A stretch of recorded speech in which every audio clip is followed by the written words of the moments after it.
8:47 News and Views on Salam Media. Welcome back. And we're now going to be talking with Councillor Naeem Patel. He is with South African Friends of Palestine, speaking on the liberation of the Palestinian people. And of course, he was at the meeting yesterday with President Cyril Ramaphosa, the ANC, and a whole host of ulama that made representation to Cyril Ramaphosa and the ANC regarding the situation in Palestine. Councillor Naeem Patel, Assalamu alaikum, welcome to the program. Wa alaikum assalam wa rahmatullah. Okay, nice talking with you. I've just had a long discussion with Maulana Abdul Khalik Ali, who was also at the meeting. He gave me an overview. We discussed one or two very crucial points. They presented a paper, or rather, they presented a press statement with about 8 questions to the ANC, and obviously regarding the Palestinian situation. How did you view the meeting? Do you believe that it was well received? Do you think that we as a Muslim Ummah here in South Africa, do you believe we were heard? And do you believe that there will be follow through regarding the current situation, commitment from the South African government? And I think the meeting went better than we expected. I think the ANC, as well as the president and government, made the position with regards to Palestine clear. They clarified a lot of our misconceptions and doubts that we had.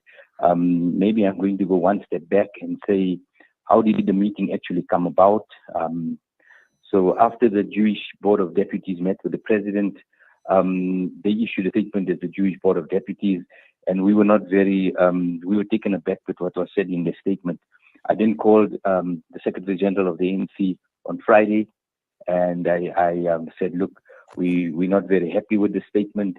And he said to me, no problem, the NEC will meet with us as well as the president on Monday. And this meeting was basically for UXA, South African Friends of Palestine, and then we included the Palestinian Solidarity Alliance. It wasn't for, we didn't invite, because it was such a short notice, all Palestinian solidarity movements. That meeting will take place in the new year, I think in the first week of February. But when we met yesterday, the president, from the start of the meeting, including until the end of the press conference, he kept on reiterating the stance of the government, the stance of the ANC. He gave us a lot of insight of what's happening currently, what the government is doing with regards to the UN, the ICC, the African Union, humanitarian aid that they're sending into Gaza, the meetings with Hamas, Hezbollah, and the different resistance movements. We were satisfied with what the president had to say to us. With regards to the meeting of the South African Jewish Board of Deputies, Maulana Abdul Khalik Ali must have said that the president actually at one stage said he regretted meeting them because they distorted the facts of the meeting, and this is not on. So as the president, he made it clear that he has to meet with all groupings in South Africa. He's the president of the country. It doesn't matter who, he has to meet with them. And he's very disappointed that they distorted the facts of the meeting. So, Naeem, there are one or two things that jump out at me, and that is the issue around the president giving reassurances that the aid will go through. But you and I know that aid is not going through. It's trickling through. The people in Palestine are in a large, the largest open air concentration camp in the world. The world has never ever seen anything like it. We know that babies are dying, babies and children are dying in their hundreds. And the situation is absolutely dire. What sort of assurances did we get from President Ramaphosa regarding pressure he can put on the terrorist occupiers to allow that aid to go through? Because it is very, very desperately needed. I think, and Julie, it's an important point you raise, and I think this is something we as South Africans need to understand. The president and the South African government, one of the reasons I gathered from from the meeting yesterday is that they don't want to cut all ties with Israel. Is for this very reason that if you cut all ties, we won't have a place on the table to be able to put pressure for aid to get in. So currently, together with he's putting pressure on the EU as well as the Egyptian government to make sure aid, the direct aid from the South African government as well as aid via, as he mentioned, gift of the givers, get into Gaza via the Rafah border. And he said to us that, look, they're doing all they can to try as much humanitarian aid into Gaza, and they're also willing to work with local NGOs that are raising funds for humanitarian aid, to assist in whatever way they can to make sure aid does reach the people. We do know what's happening at the border right now. A lot of the aid is not reaching. It's actually sold in Cairo. It's actually being stolen Sure. by whichever side. That's the reports we got yesterday. And Right. I think it's important that he continues putting that pressure. The surprising thing that he mentioned and something that took me aback was the fact that in the African Union, the status of Israel as an observer country, only 3 countries objected to it in Africa. One was South Africa, one was Namibia, and I think the third was either Zimbabwe or Algeria. And he said no other country objected to Israel getting observer status. Means that it's a serious matter because the African Union is a very important body for us as South Africans as a country, and also for us, Sub-Saharan Africa. And he's now gone. He said to us, we've traveling country to country. That's why the delegations you'll find many of the ministers are out of the country into African states.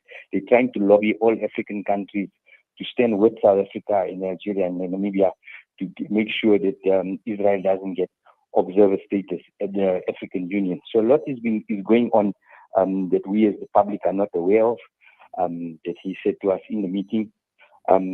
So I think they're trying their best to put as much pressure. He mentioned some incidents to us yesterday. One was he said he got news, very sad news, that they bulldozed the pediatric wing of a hospital, and that took him aback. He spoke about his own grandkids and so on. So I think the government is trying in the best they can, whatever leverage they have over other countries, they're trying to use that to get the best support for the Palestinian people on the ground. So, Naeem, you're absolutely right when you talk about they're doing their best, or we hope they're doing their best, and they are trying to use the leverage that they have to put as much pressure as they possibly can on the genocidal terrorists, and that, of course, is the Israelis. You also made a point regarding the justification of not cutting all ties or closing off of the embassy. And yes, it does make sense, because if you close down the embassy or cut all ties, then how can you engage with any other foreign government? So I take that point, but let's also then understand our role as South Africa in the bigger picture. Are we a strong enough country to be able to go to a negotiating table with an America, for example, with the UK or one of the Western countries? Because we do know that America and the UK are in absolute and total support of the Israelis. We're also hearing that the Americans are now wanting to bombard Yemen, very especially the Houthis, who've been, you know, showing very, very strong solidarity and support for the Palestinian people by, of course, launching rockets from Yemen. Your thoughts on all of those issues? Yeah, I think I have 2 points on this. One is the president mentioned the BRICS, the leaders of BRICS, and he said to us he summoned the leaders of BRICS, and he wanted the actual leadership, the presidents and prime ministers and of each of those BRICS and additional countries to a meeting a few weeks ago, as we know. And he put a proposal to BRICS. He's got the support of BRICS. And I think you're right, South Africa as a country alone, we won't have the clout maybe and the leverage. But as BRICS nations and working together, they do have the clout and can put pressure for a ceasefire and for humanitarian aid to get to Gaza. I think we all want a ceasefire, and I think this is what all the BRICS nations are trying. And being part of BRICS, I think we have some clout in leverage. The second point is with the United States. The president made it clear that the Republicans and Democrat representatives in Congress that are pressurizing Biden to cancel the AGOA or kick South Africa out of the AGOA deal. And he said to us, he made it clear, he said South Africa will not be bullied. His exact words were South Africa will not be bullied. We will not give in to international pressure, whether it's the AGOA or we will. He was also asked the question about the ICC. Will South Africa do as Turkey did and withdraw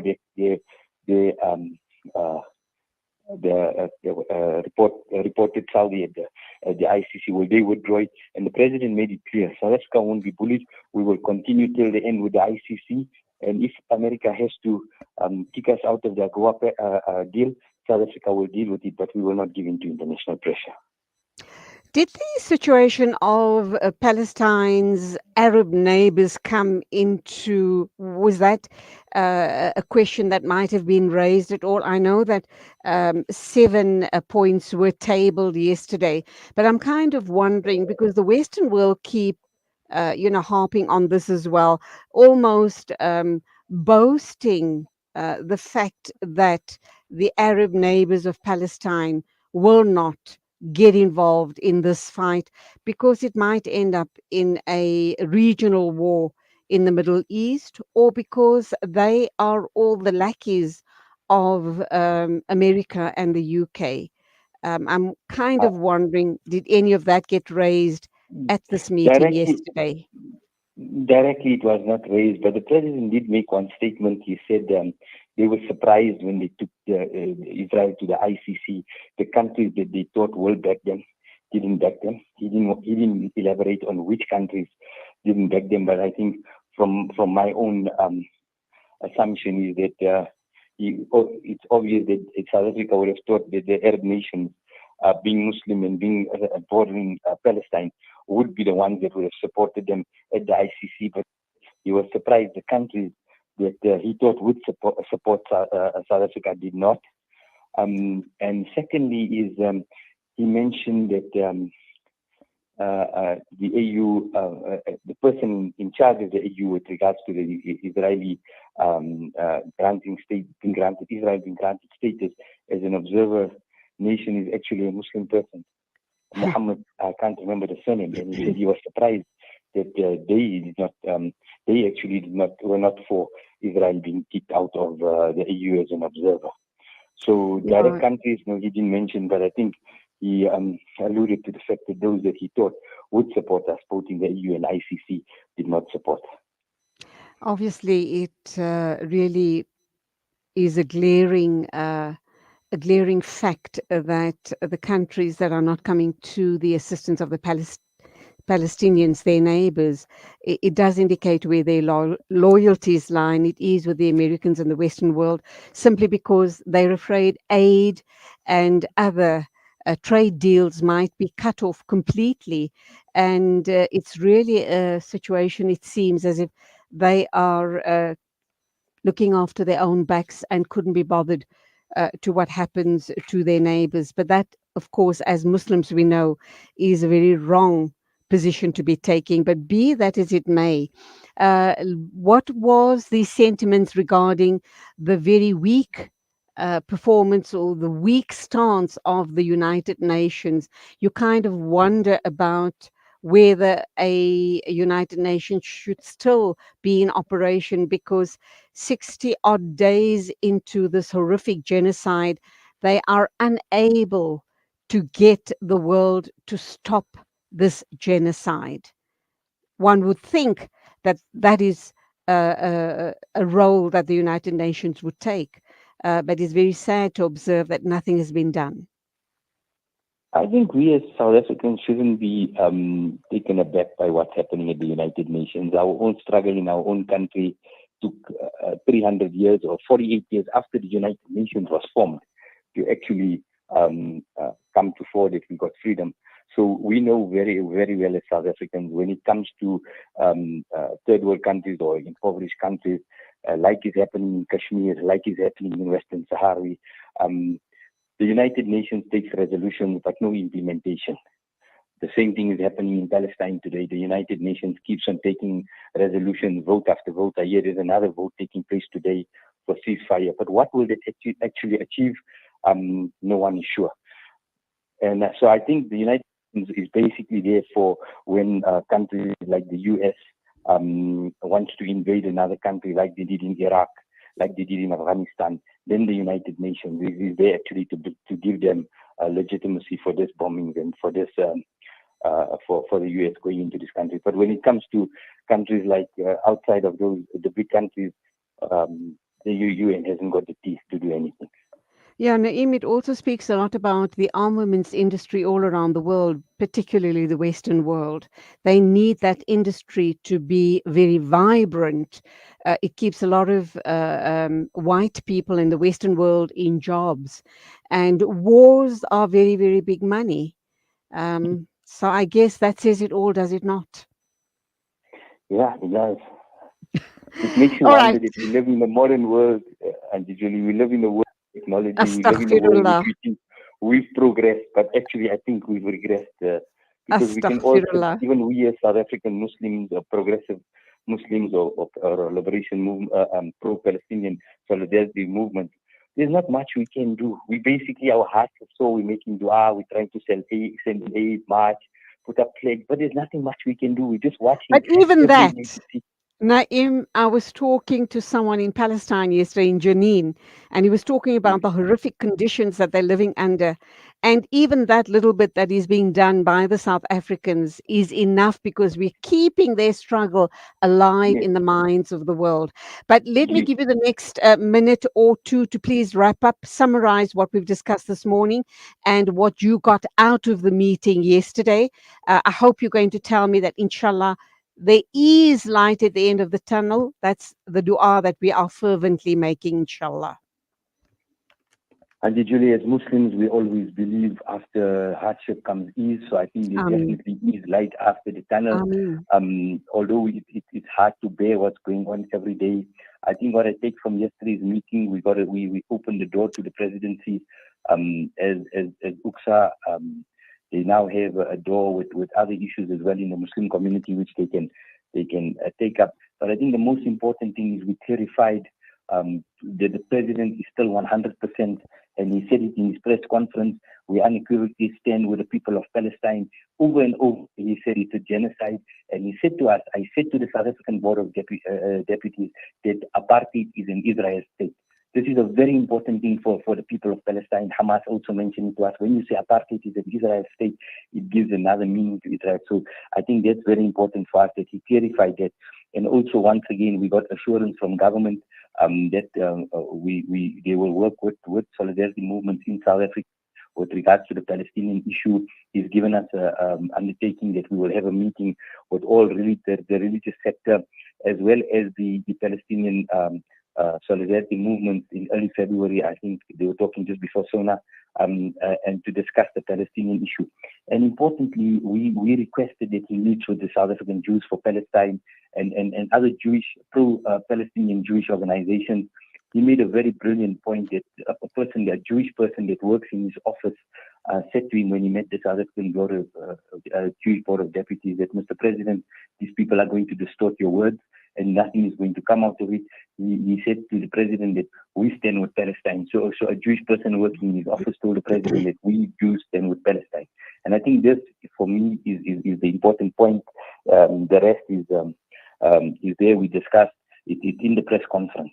I think one other thing is he was warned, the president told us he was warned by many African leaders that he should be very careful and he should fear the way he's trading with regards to Palestine. He should fear the wrath of the West.